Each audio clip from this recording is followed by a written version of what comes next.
मैं कितने लोगों के मरण में गया था।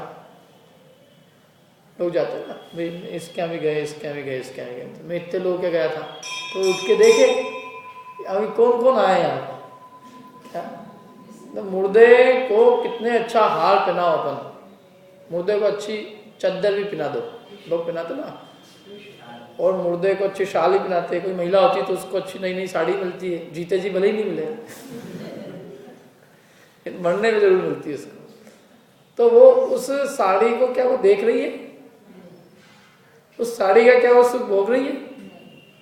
कई लोग तो इतने महान होते हैं कि ये कोई आदमी जो समझ लो जीते जी बेचारा कहे कि जैसे कोई बुजुर्ग व्यक्ति है, तो उनकी कई इच्छा होती खाने पीने की, तो रसगुल्ला खिला दो मेरे को बेटा, क्या रसगुल्ला, हर रोज कुछ ना कुछ खाने पीने का चाहिए, चुपचाप बैठा करो जरा। तो जीते जी जो कुछ भी वो मांगे रसगुल्ला वगैरह नहीं दे रहे, और वो मर जाए समझ लो। तो मर जाए तब क्या करें कि इनकी आत्मा की शांति के लिए इनके मुंह में रसगुल्ला रख दो, रखते हैं लोगों, तो वो उसका मुंह खोल के उसमें रसगुल्ला रखते हैं। अब ये मेरे को बताओ कि उस रसगुल्ले का रस कितना आ रहा मुर्दे को, मजा आ रहा उसको, क्या रसगुल्ला है। कभी कभी मुर्दे को बहुत तारीफ सुनने को मिलती है, क्या लोग कहते तो कितना अच्छा था ये, जीते जी नहीं, जीते जी तो नाम गिन रहे थे उसका कि कब जाएगा,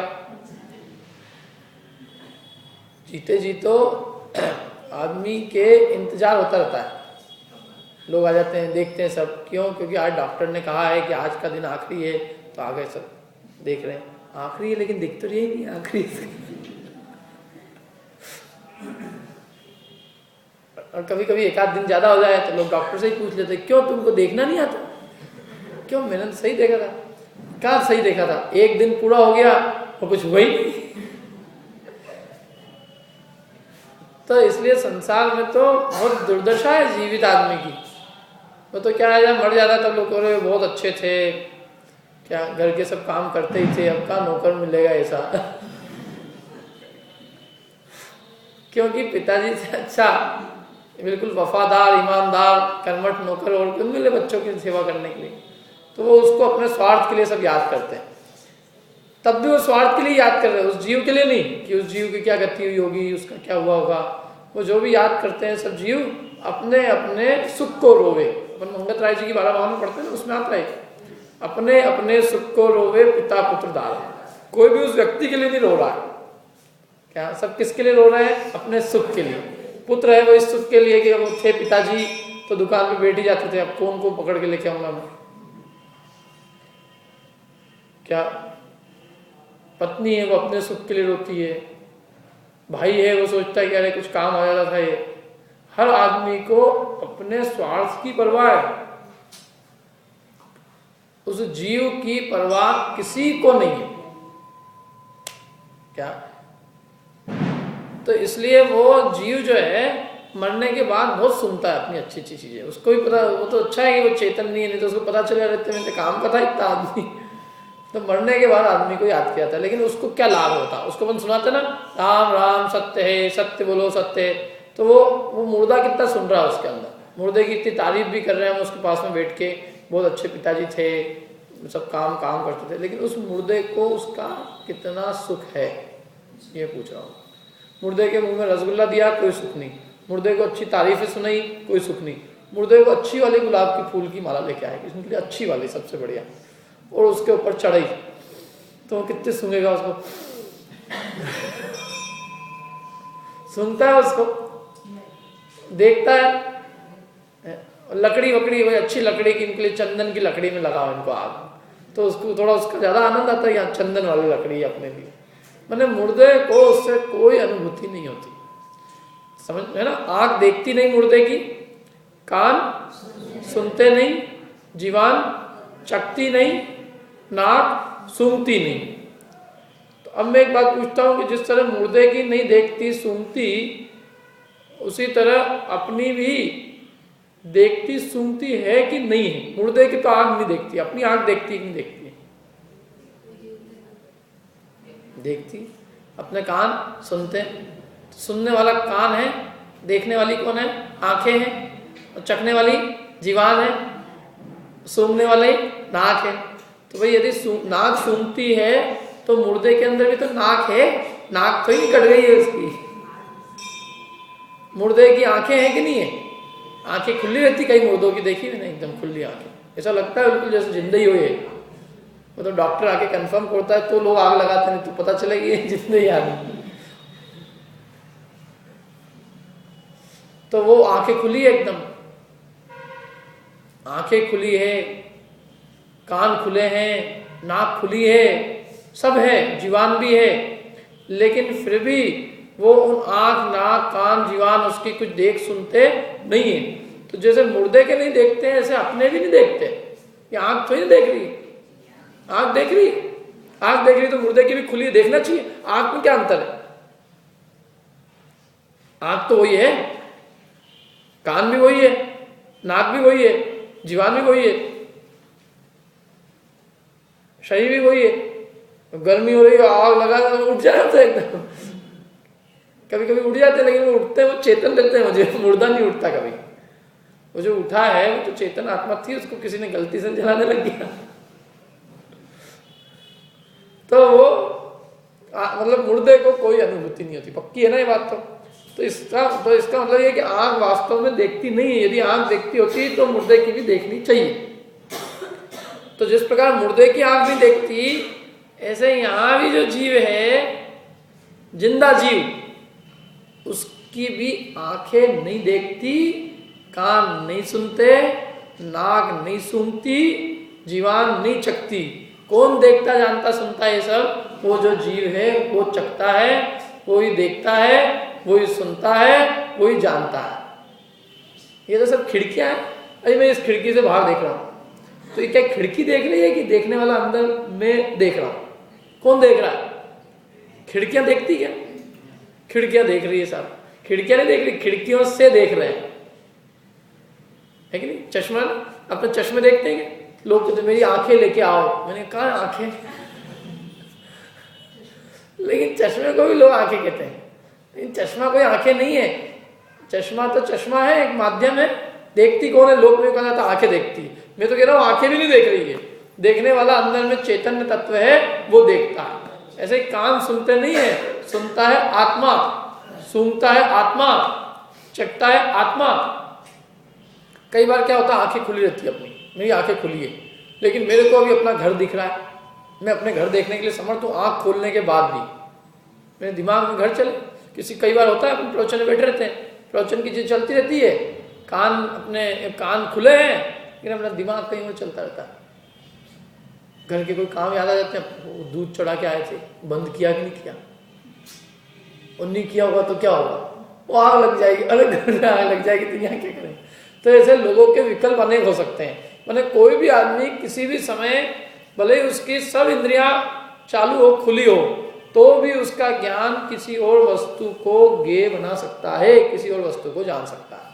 इसका मतलब ये कि आंखें वास्तव में जानती नहीं है। आंख जानती हो तो जो चीज दिखे वो दिखनी चाहिए, लेकिन कभी कभी अपन देखते हुए भी नहीं देखते, सुनते हुए भी नहीं सुनते। मुंह में किसी के जीवान में कुछ डाल दो, उसका उपयोग कहीं और हो तो पत्नी शिकायत करती, तुमको समझ में नहीं आती इसमें नमक नहीं डला, ये मिर्ची नहीं डली, शक्कर का में तुम थोड़ा बताओ तो सही। तो वो क्या बताए, उसका दिमाग कहीं और है।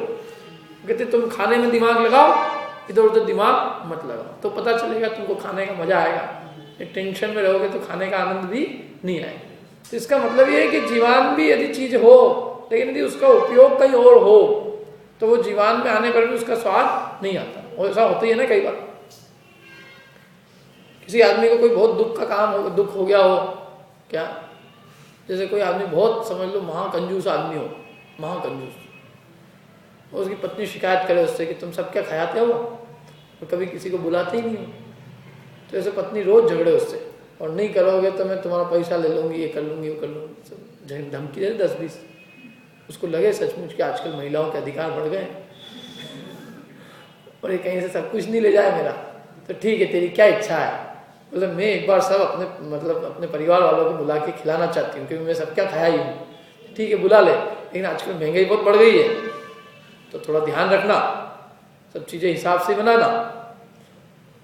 हाँ मैं हिसाब से ही काम करती हूँ, कोई ऐसे तो ही काम करती हूँ। उसने बुलाया और उसने अपनी पूरी जो है सारी कसर पूरी उसने पूरी निकाल दी, अच्छे से बढ़िया हलवा बनाया, सब बनाया अच्छे से, अब वो रसोई में घुसा, उसने देखा, तो देख के एक चीज देखी, हलवा, और हलवे में घी घी निकल रहा है। फिर दूसरी चीज देखी, 4-6 चीजें देखी, केसर की सुगंधित बढ़िया मजेदार एकदम रसोई इतनी बढ़िया सुगंधित हो रही है, लेकिन उसको वो सुगंध नहीं हो रही है। भयंकर दुख हो रहा उसे। फिर सब मेहमान लोग आए, तो मेहमान लोग आए, खाने बैठे, उन्होंने कहा तो खड़ा खड़ा देख रहा है, एकदम इतना दुखी दिख रहा है। तो लोगों ने उसका हाथ पकड़ के बिठाई, भाई तू बैठ, क्यों भूखे मर रहा है, तू बैठ खा, और जबरदस्ती उसको हाथ पकड़ के बिठा दिया। अब जो है थाली के अंदर सबको परोसा गया और सबने खाना चालू किया, और उसने जैसे ही एक हलवे का ग्रास पेला मुंह में रखा, इतनी बादाम और केसर भी थी, इलायची थी, इसको क्या जरूरत थी। इसको मैंने इतना कहा कि हिसाब से करना, इसने तो आज मेरा सारा बंटा ढार कर दिया। अब उसको भयंकर गुस्सा है, लेकिन कुछ कर नहीं सकता। और लोग और परोसे उसको, और जबरदस्ती उसका मुंह खोल खोल के खिलाए, लेकिन उसको दुख नहीं हो रहा, सुख नहीं हो रहा, उसको भयंकर दुख हो रहा। आकुलता हो रही, बहुत लुट गया मैं तो, आज पिट गया, इसने मेरी पूरी जिंदगी भर की कमाई को खत्म कर दिया। तो हलवा तो बहुत मीठा है, अच्छी बढ़िया बढ़िया चीजें डली है उसमें, केसर, इलायची सब, उसका मजा कौन लूट रहे हैं? उसका मजा तो उसके रिश्तेदार भोग रहे हैं, वो तो बेचारा आकुलता भोग रहा है। जैसे शादियां होती है ना, तो शादियों के अंदर आनंद कौन भोगते हैं? मेहमान, मेजबान को ये हुआ कि नहीं हुआ, ये हुआ कि नहीं हुआ, ये हुआ कि नहीं हुआ। उसको तो वो सब चीजें जो है देखते हुए भी वो नहीं देख पाता, सुनते हुए भी नहीं सुन पाता, सुनते हुए भी नहीं सुन पाता। क्यों? क्योंकि उसके चित्त में तो लोग को बढ़िया हुआ कि नहीं हुआ, लोग कुछ कह रहे कि नहीं कह रहे, लोग का कुछ हुआ कि नहीं हुआ। किसी ने कह दिया अरे यार श्रीखंड कब हो गया, तो वो सब एक भागता है बेचारा, क्या करे। क्या लोग तो आनंद से खाते हैं, पीते रहते हैं। लोग तो इतनी विकल्प नहीं करते कि चीज के अंदर क्या हुआ होगा, कैसे बनी क्या नहीं बनी। मैं एक बार क्लर्क कॉलोनी में गया था, तो वहाँ पे क्या हुआ कि लोग बाहर जो है ना डिमांड कर रहे थे, श्रीखंड कम हो गया, लोग डिमांड कर रहे, श्रीखंड लाओ, श्रीखंड लाओ, श्रीखंड लाओ। तो अंदर गए देखने की श्रीखंड क्या हुआ, तो देखा तो श्रीखंड का जो वो धामा था, उसके अंदर एक छोटा सा वो नाली थी, नाली के अंदर से कहीं से सुअर आया और उस सुअर उस धामे में गिर गया। अब क्या करें, अब इधर तो लोग श्रीखंड की डिमांड कर रहे हैं, क्या करें। तो लोगों ने उसको निकाला और थोड़ा जो भी टच हुआ तो अलग हटाया और नीचे का, और लोगों ने उसको खाया भी। मैंने तो वो दृश्य देखा तो मेरे तो पांव तले जमीन खिसक गई। मैंने कहा ये क्या हो रहा है, लोग क्या कर रहे हैं। और ये बताने वाले भी कैसे बताएं, वो हमारी इज्जत का क्या होगा। यहाँ लोग श्रीखंड मांग रहे हैं, उनको तुम्हारे सुअर की लगी हुई है, सुअर क्या है, खाए सूत्र आराम से। क्या तो खाने वाले तो नहीं, खाने वाले तो बस निर्विकल्प होके खाते हैं। यदि वो विकल्प करे तो खाए कैसे बेचारे। विकल्प करे कि शुद्ध है कि अशुद्ध है, कैसा है इसका पानी, जो है जिस पानी से बना है वो पानी कैसा है, टंकी का पानी है, गटका का पानी है, कितने दिन वो टंकी साफ हुई कि नहीं हुई है, क्या ये जो मैदा रवा आया है इस मैदे रवे में कीड़े वीड़े तो नहीं पड़े हुए थे। यदि ये सब विचार करे तो खाए कैसे, खा ही नहीं सकता वो आदमी। इसलिए वो सब विचार छोड़ देते, निर्विकल्प। जैसे आत्मा की अनुभूति निर्विकल्प होती है, जैसे खाना पीना भी लोगों का निर्विकल्प होता है। विकल्प नहीं किए जा सकते उसमें, विकल्प करे तो सब बंद हो जाएगा। और खाने पीने के रसिया लोगों को विकल्प नहीं कर सकते फिर, इसलिए वो कहते चुपचाप, कोई कहे भी तो ये बात मत करो, तो ये बातें मत करो अभी। क्योंकि अभी हमको खाना है, हम इतने जीवन के इतने बीमार आदमी लोग हैं, इतने रोगी लोग हैं, हम परेशान, बिना खाए और बिना कुछ मुंह में मीठा नमकीन खाए हमारा जी मचलता है, एकदम बहुत आकुलता हो जाती भयंकर। जैसे बीमार होता है ना आदमी, किसी को लत लग जाती शराब की, तो उसको 9 बजे शराब नहीं मिले तो तड़पता है। ऐसे कई लोगों को इनकी भी लत लग जाती है, रोज सुबह उठ के कचौरी की लत, पोहे की लत, सुबह उठते ही पोहा नहीं मिले तो पत्नी के ऊपर गुस्सा हो जाए। क्या है ये सब, ये सब लतें हैं। ये जिनको लतें नहीं है वो सुखी है, बीमार नहीं है आदमी, सुखी है। तो इसलिए जो है ये जो विवाह के अंदर है वो निर्विकल्प आदमी सुख भोगता है। तो ऐसे कंजूस आदमी को मुंह में भले ही हलवा दे दो, चाहे उसको इलायची परोस दो, चाहे कुछ भी दे दो, उसको अच्छे अच्छे नमकीन नमकीन कचौरी, उसको लगता है तेल कितना डाला है इसमें, तेल के भाव याद आ जाते हैं उसके। क्या असली तेल है तो, असली तेल तो ये भाव चल रहा है आजकल, इतना तेल तो खर्च हो ही गया। तो वो सारा हिसाब लगा रहा है और बाकी सब लोग उसका आनंद भोग रहे हैं। तो इसका मतलब ये है कि आपके मुंह में कोई चीज आए तो चीज आने पर भी ये जरूरी नहीं है कि आप उसका आनंद भोगो ही भोगो। यदि अपना दिमाग कहीं और चल रहा है, उपयोग कहीं और है, तो वो चीज होते हुए भी अपन उसका आनंद नहीं भोगते। उपयोग की बात है सब। कि आंख वाँख भी क्या करेगी? आंख तो एक खिड़की है, ऐसे कान भी खिड़की है। खिड़कियों से इधर अंदर चीज घुसती है, तो जीव उसका उस तरह उपयोग जाता है तो उसका ज्ञान होता है। और ज्ञान करने वाला चैतन्य तत्व अंदर में विद्यमान है। ये 5 तो उसकी क्या है? खिड़कियां। जैसे एक इधर खिड़की, एक इधर, एक इधर, एक इधर, एक ऊपर खिड़की बना दी। ऐसे जीव की 5 खिड़कियां हैं। स्पर्शन, रसना, घ्राण, चक्षु, कर्ण, 5 इंद्रियां। और एक बात और है कि हर एक का काम फिक्स है, एक दूसरे को डिस्टर्ब नहीं करती खिड़कियां। जैसे ये खिड़की जो होगी ना, वो इधर की चीज देखेगी, इधर की नहीं देखेगी। इधर की खिड़की इधर की देखने के लिए इधर की खिड़की से देखना पड़ेगा, सामने की देखने के लिए सामने की खिड़की, पीछे की देखने के लिए पीछे की खिड़की, ऊपर की देखने के लिए ऊपर की खिड़की। एक खिड़की दूसरी खिड़की का काम नहीं करती। ऐसे ये जो इंद्रियां हैं अपनी 5, ये 5 इंद्रियां एक दूसरे का काम नहीं करती। ये सब अपनी अपनी खुद ही इंद्रियां हैं, अपना अपना काम करने में बिल्कुल इंडिपेंडेंट है, स्वतंत्र। और कोई दूसरे में इंटरफेरेंस नहीं, दूसरे में ये खुद भी किसी में बाधा नहीं पहुंचाती और कोई दूसरी इंद्रिय इनमें बाधा नहीं पहुंचाती। आप अपना काम करो, हम अपना काम करो। स्वतंत्र भारत के स्वतंत्र नागरिक। जैसे इंद्रियां भी स्वतंत्र है। जीवान देखने का काम नहीं करती, आंख चखने का काम नहीं करती। करती है आंख चखने का? जैसे हलवाइयों की दुकानें बंद हो जाए, लोग देख देख के देखते हैं, खरीदने कौन आया उसका? क्यों खरीदे? जो आंख से ही मजा आ जाए तो उसका आंख से पता चल जाए मीठी है, कितनी मीठी, हाँ मजा आ गया। लेकिन नहीं होता ना ऐसा। आंख से उसका वो तो वहां मुंह पे आएगी, जीवान पे आएगी, तब पता चलेगा। और ऐसे ही हाथ है, वो आंख का काम नहीं करते हैं। ये काला है कि नीला है मेरे को नहीं मालूम, अंदर ये काला है क्या। हाथ ये नहीं पता कर सकते कि रंग कौन सा। हाथ केवल स्पर्श कर सकते हैं कि ये चिकना है, कड़ा है, ठंडा है, गर्म है, लेकिन हाथ ये नहीं बता सकते कि इसका रंग कौन सा। हाथ ऐसे ये हाथ मीठा खट्टे का भी ज्ञान नहीं कर सकते। हाथ पे अपन ने गिलास रखा, हो गया काम, फिर यहाँ रखने की जरूरत ही नहीं, बस यूं रखो, रख दो। रखते जाओ बस चीज कि ज्ञान तो हो गया अपने को।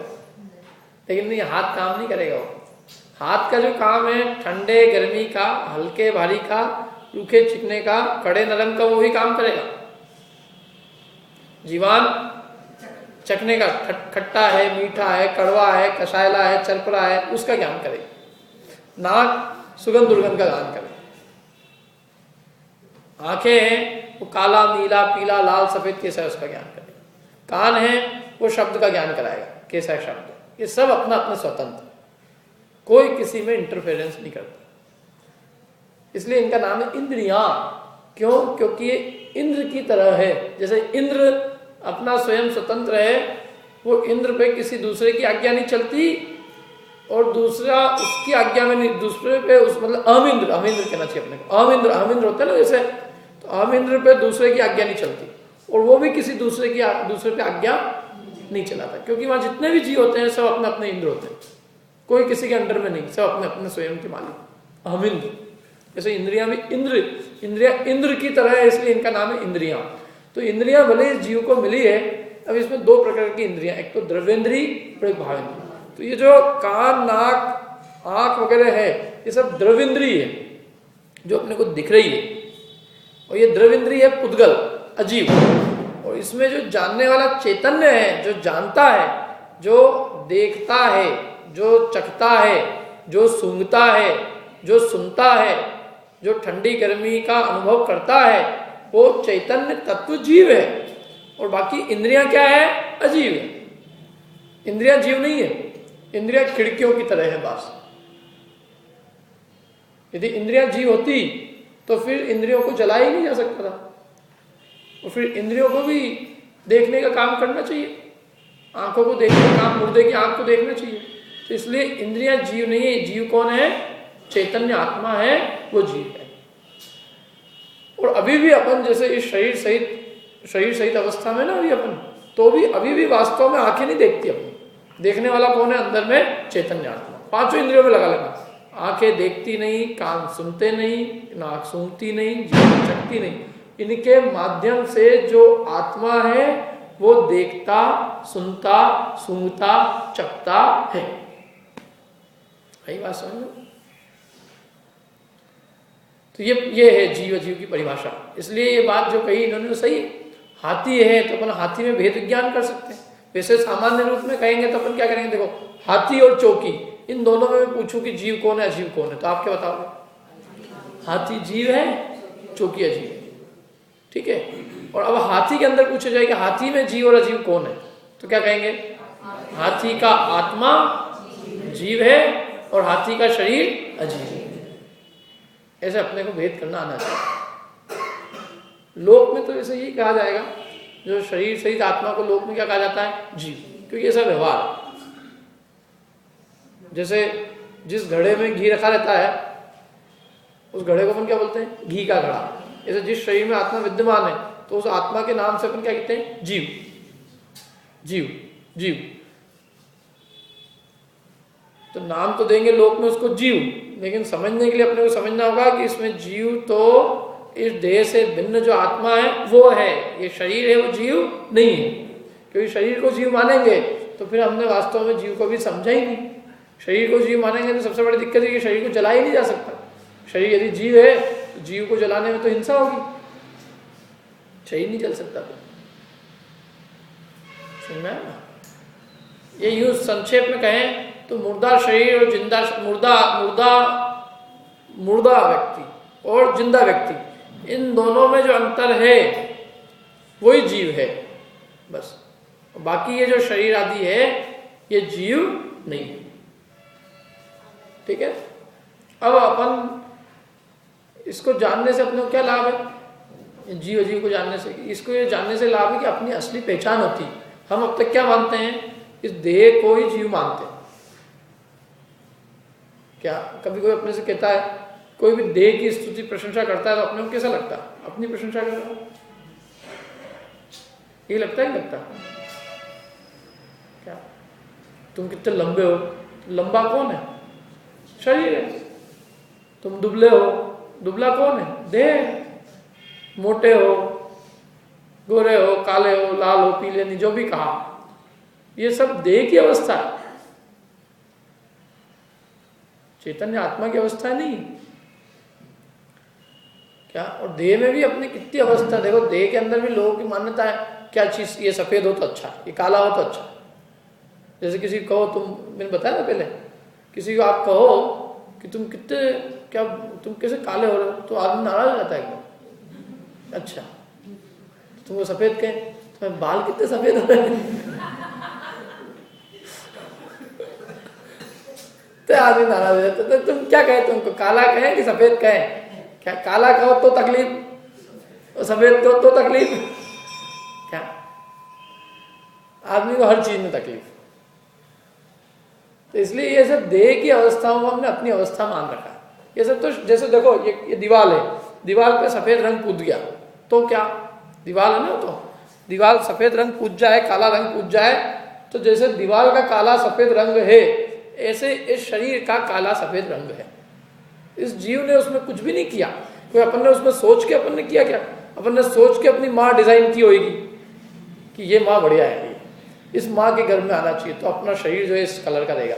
अपन ने पैदा होने के पहले अपने शरीर की डिजाइन की थी कंप्यूटर पे बैठ के कि चलो क्या किया अपन? इसमें अपना क्या कर्तव्य है? कुछ नहीं। जैसा मिला सहज भाव से उसको स्वीकार कर लिया। उसमें अपना कुछ भी कर्तव्य या कुछ भी अपना उसमें क्रेडिट नाम की या उसमें अपना कुछ पुरुषार्थ है ही नहीं। जो है वो सहज है। जैसा वर्ण मिला, जैसा शरीर का वर्ण था, जैसा अपन ने जो भी अपने नाम कर्म का उदय था, उस रूप सहज मिल गया। और वो भी मिला है, वो किसका है? पुद्गल का है। वो अपना उसमें क्या है? जीव तो अमूर्तिक है। जीव तो वास्तव में, जीव में तो न तो रूप है। रूप किसमें है? पुद्गल में। ये जो भी रंग है ये किसमें होता है? जैसे रंग किसमें है? पुद्गल में। तो जैसे ये रंग पुद्गल का है, ऐसे ये रंग भी किसका है? पुद्गल का है। लेकिन इसको कोई काला कह दे तो कोई दिक्कत नहीं होती है, वो इसको काला कह दे तो आदमी लड़ने के लिए तैयार हो जाता है। तुम काले हो, काले कहा तुमने मेरे को, मैं बताता हूं तुमको क्या। तो भैया ये भी काला है, जैसे ये काला है ऐसे ये भी पुद्गल है। जैसे वो तुम्हारा नहीं है, दीवार कुछ भी हो, काली हो, पीली हो, नीली हो, कुछ भी हो, अपने को कोई फर्क नहीं पड़ता। ऐसे ही इसमें भी तुम विचार करो कि इसमें भी देह का कोई भी वर्ण हो, इस जीव को उससे कोई फर्क पड़ने वाला नहीं है। जीव तो उसमें अपनापन कर करके कि मैं काला हो गया और मैं लाल हो गया और मैं ऐसा हो गया, वो जीव दुखी होता है। वास्तव में परमार्थ से देखा जाए तो जीव वैसा हुआ नहीं है, लेकिन जीव ने अपने आप को वैसा मान लिया है और मान के वो व्यर्थ में सुखी दुखी होता है। जैसे किसी को कपड़ा पहना दिया और कपड़ा पहना दिया तो कपड़ा गंदा होने लगा तो रोने लगा, क्या कपड़ा फाड़ने लगा, कोई तो रोने लगा, उससे लड़ने लगा। तो वही तेरे कपड़े का ही कर रहे हैं ना, तेरे को तो कुछ नहीं कर रहे हैं। लेकिन जैसे जैसे कोई पागल आदमी कभी कोई कपड़ा नोचता है तो दुखी होता है, कोई कपड़ा अच्छा पहना देता है तो सुखी होता है, कपड़ा धुल गया तो सुखी हो गया, कपड़ा गंदा हो गया तो दुखी हो गया। तो जैसे कपड़े में एकत्व की मान्यता कर करके वो महा दुखी होता है, ऐसे जीव देह में एकत्व कर करके महा दुखी होता है, क्योंकि इसने देह को जीव मान रखा है। अरे देह तो छोड़ो ना, तो लोग कपड़े में भी दुखी होते रहते हैं वो पागल के उदाहरण जो है वास्तव में सच्चा है। कपड़ा अच्छा हो बहुत बढ़िया, आदमी को ऐसा लगता है हाँ आज बिल्कुल ठीक हूँ मैं, और कपड़ा थोड़ा गंदा हो जाए तो अपने आप को बिल्कुल हीन अनुभव करता है। अरे जहाँ देह तुम्हारी नहीं है तो कपड़ा तो बहुत दूर की चीज है। कपड़े को तो उदाहरण बनाया है कि जिस प्रकार कपड़ा पहनाने में और कपड़ा नोचने में, कपड़ा खोचने में, कपड़ा फटने में अपना कुछ बिगड़ता नहीं। एक कपड़ा बदला, दूसरा पहन लिया, दूसरा पहन लिया, तीसरा बदल लिया। तो जिस प्रकार हम कपड़े बदलते हैं उसमें कोई दिक्कत नहीं होती, ठीक उसी प्रकार ये देह का भी परिवर्तन होता है, जीव को कोई दिक्कत नहीं होती। क्या है मरण, क्या है बताओ? मरना मतलब क्या? मरना, अरे बाप रे, अरे कुछ नहीं है। मरना मतलब एक कपड़े को छोड़कर दूसरा कपड़ा, एक देह छोड़ दी दूसरी। और अच्छा ही है ना, यदि नहीं मरेंगे तो ज्यादा दिक्कत है। पुराना कपड़ा यदि गल रहा है, फट रहा है, सड़ रहा है तो अच्छा है, वो बदल के नया मिल जाए तो अच्छा है। इसमें रोने की क्या बात है? रोने की बात है क्या? लो क्या हुआ, वो मर गया तो मर गया, तो वो मरा, तुम तो ही मरे, तुम क्यों रो रहे हो? कि नहीं उसके दुख के लिए मर रहे हैं, उसके दुख के लिए रो रहे हैं। मैंने कहा सच्ची बात तो है कि उसके दुख के लिए रो नहीं रहे। कदाचित ये तुम कहोगे कि हम उसके दुख के लिए रो रहे हैं, तो वो जीव तो गया, उसने तो एक क्षण में दूसरी देह अंगीकार कर ली। उसका क्या हुआ? ये शरीर था, पहले इस शरीर इस कपड़े में था, अब ये कपड़ा छोड़ के दूसरा कपड़ा पहन लिया। और अपना भी तो चेंज होने वाला है एक दिन। अब हम दूसरे की चिंता कर रहे हैं, ये जीव स्वयं भी एक दिन देह छोड़ेगा कि नहीं छोड़ेगा, दूसरी देह अंगीकार कर ले। तो ये केवल एक कपड़े से दूसरे कपड़े का परिवर्तन है और कुछ नहीं है बहुत ज्यादा। क्या एक वस्त्र छोड़ा दूसरा पहन लिया। और सबसे बड़ी बात तो ये है कि मृत्यु तो महोत्सव होता है, मरना जो है ना वो महोत्सव। महोत्सव मतलब कि वो वास्तव में इस जीव को नवी पुरानी जीर्ण शीर्ण देह से छुड़ाकर अच्छी नूतन नवीन अच्छी सुंदर शरीर को प्राप्त कराता है। इसलिए वो तो महोत्सव है। समझ लो आपका ट्रांसफर हो रहा हो अच्छी जगह, आप यहाँ से और कहीं नई जगह जा रहे हो, और नई जगह जा रहे हो, वहाँ आपको सब कुछ नया मिलेगा, मकान नया मिलेगा, कपड़े लत्ते सब आपकी गवर्नमेंट चिंता करेगी। आपका अच्छी जगह आपकी नौकरी लग गई, वहाँ सब व्यवस्था आपकी है, और अच्छा प्रमोशन हुआ तो आप क्या करोगे? अच्छे खुशी मनाओगे, उसमें बढ़िया अच्छा आनंद से हर हंसी खुशी लोग जाते हैं। तो ऐसे ही यहाँ पर हंसी खुशी वाला काम है। तो कि यदि हमने जीवन भर धर्म ध्यान किया है तो अच्छा है, पुरानी शरीर हो गई इतने दिन से, इसी के अंदर बैठे बैठे बहुत दिन हो गए, अब इसको छोड़ के एक नवीन शरीर को धारण करें, क्योंकि ये तो जीर्ण शीर्ण हो गया। भाई जैसे बुजुर्ग अवस्था में अब आदमी के समझ लो आंख की ज्योति कम हो गई है, कान सुनना बंद हो गए, नाक से सूंघने की शक्ति कम हो गई, दांत चले गए, चलने की शक्ति कम हो गई, चलने के लिए अब लाठी लेनी पड़ती है, उसमें भी दिन ऐसे कांपता रहता आदमी, कब पता चले कब कुछ क्या हो जाए कुछ ठिकाना नहीं। तो ऐसा वो जो देह है वो तो बिल्कुल जीर्ण शीर्ण देह ना, मैंने अब वो के उसके तो जाने में ही उसको लाभ है। यदि ऐसे ही रहे वो अनंत काल तक तो उसके लिए वो बढ़िया है, वो कि वो दुखरूप अवस्था है। मतलब कोई जो व्यक्ति जिसका देह पूरा जीर्ण शीर्ण हो चुका है, दांत आंख नाक कान सब काम दे चुके हैं, सब बोल चुके हैं लगभग, अब उस व्यक्ति के जाने में उसको लाभ है, मतलब उस व्यक्ति के उस देह के चले जाने में लाभ है कि उस देह के बने रहने में लाभ, चले जाने में। यदि वो अमर हो जाए ना, समझ लोग आदमी नहीं मरे और अमर हो जाए तो उसको दिक्कत होगी सबसे ज्यादा। क्यों दिक्कत होगी उसको? क्योंकि लोग उसके सामने लोग गिनती गिनेंगे, इतने दिन हो गए अब पता ही नहीं कब होगा कुछ। तो इसलिए उस व्यक्ति को अच्छा है।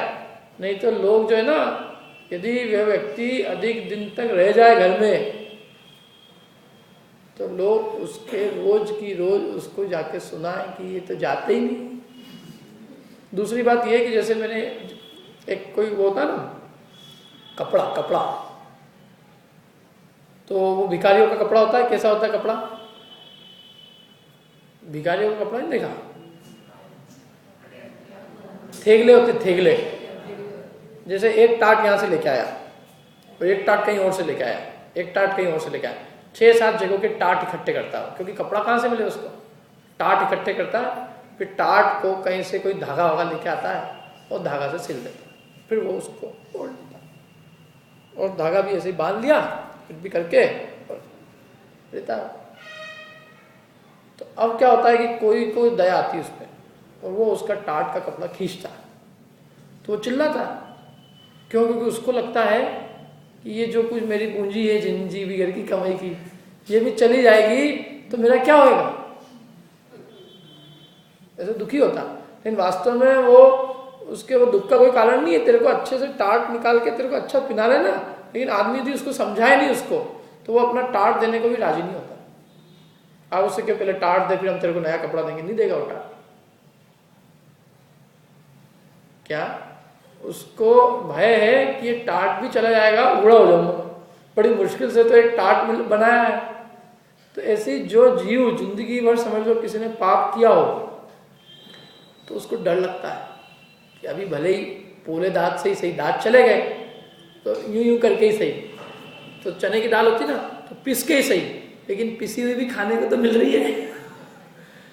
यदि अभी ये शरीर छूट गया तो पंचेंद्रिय तो बनूंगा नहीं मैं, क्योंकि मैंने जिंदगी भर जो काम किए खोटे काम किए, तो पंचेंद्रिय तो बनने का कोई है ही नहीं, कोई पंचेंद्रिय बनने का काम तो है नहीं। मैंने पक्का पता है उसको कि मैंने जिस तरह के काम किए हैं उस तरह से मेरी अभी जो अवस्था है उससे भी दुर्दशा को प्राप्त होगा, तो इसलिए उसको डर लगता है। क्यों?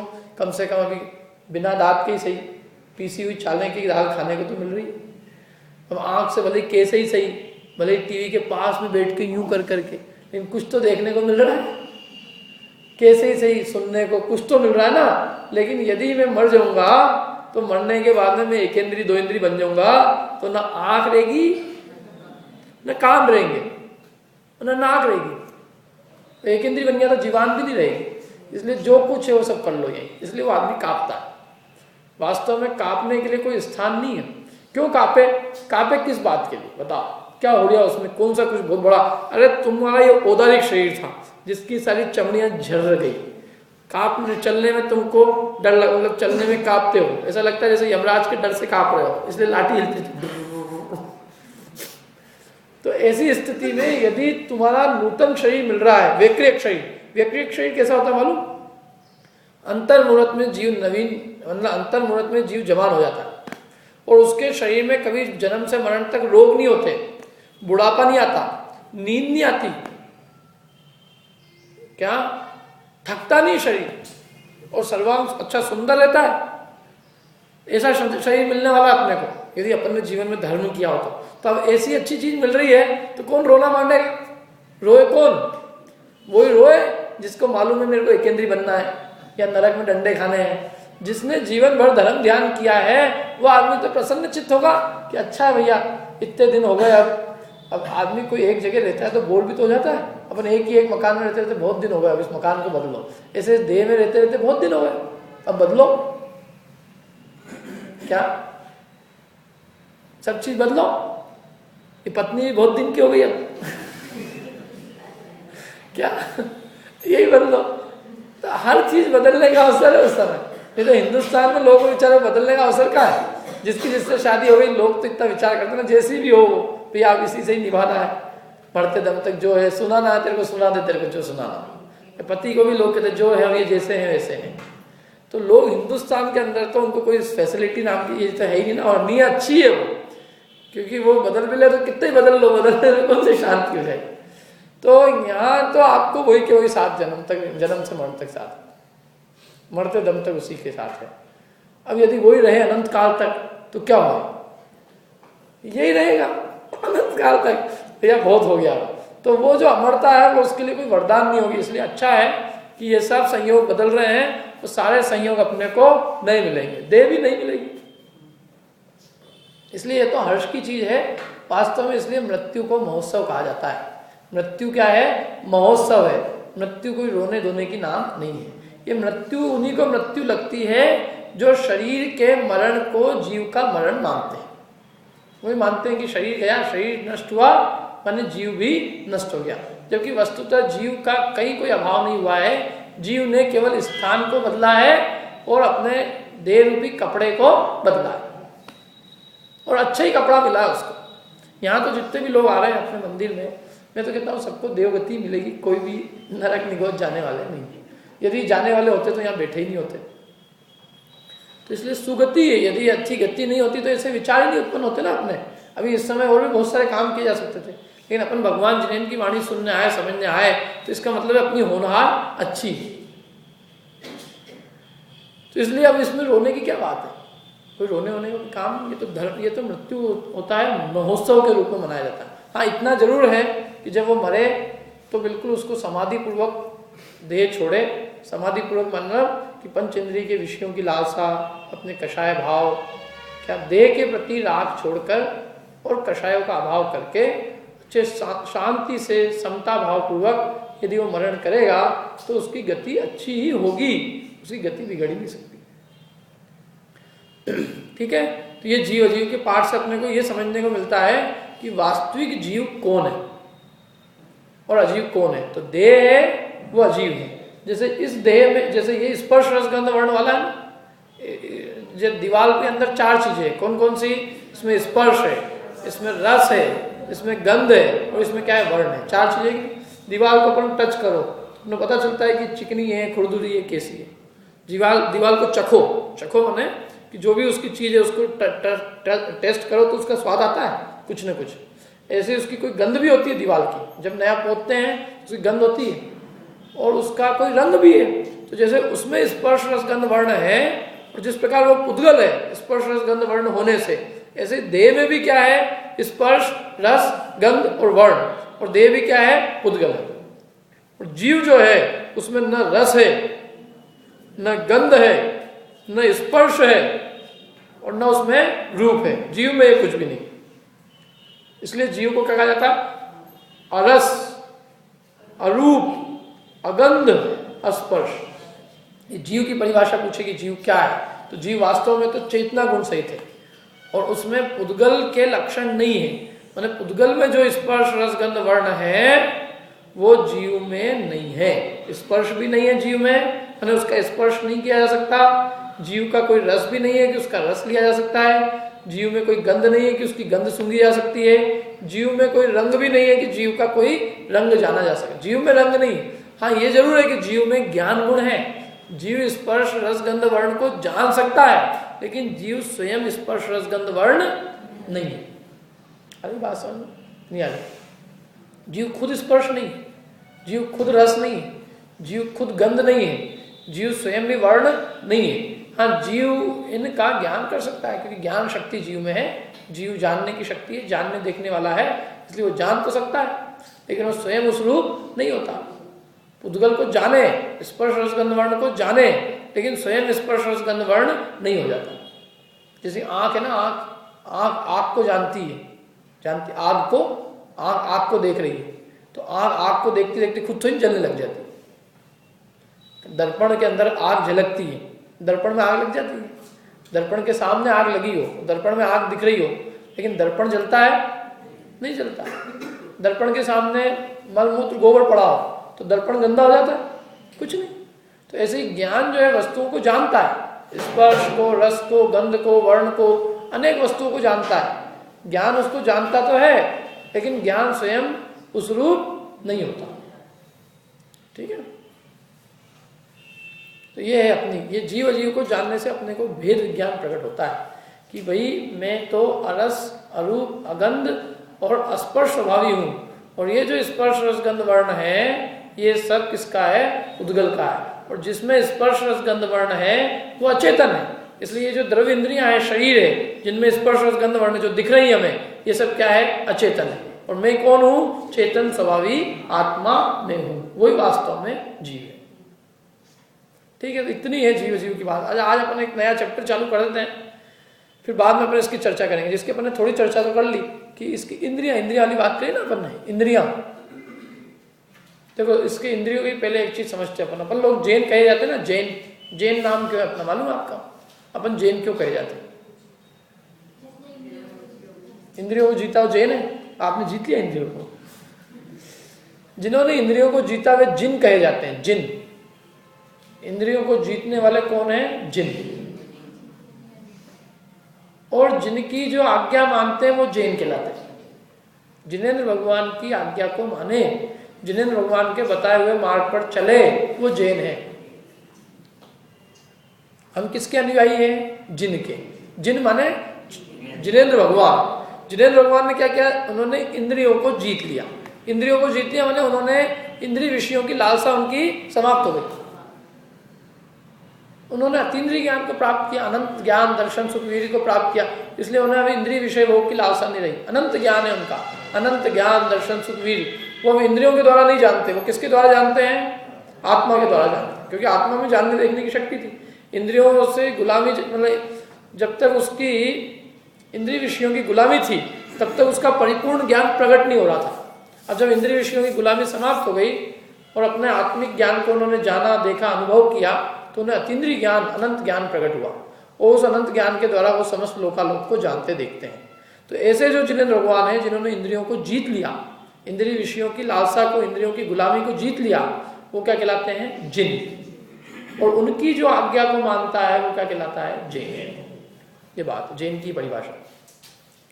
हम जैन जिन की आज्ञा को मानने से, जैसे बुद्ध की आज्ञा को मानने वाला बौद्ध, विष्णु की मानने वाला वैष्णव, महेश को मानने वाला माहेश्वरी, ब्रह्म को मानने वाला ब्राह्मण, ऐसे जिन को मानने वाला जैन,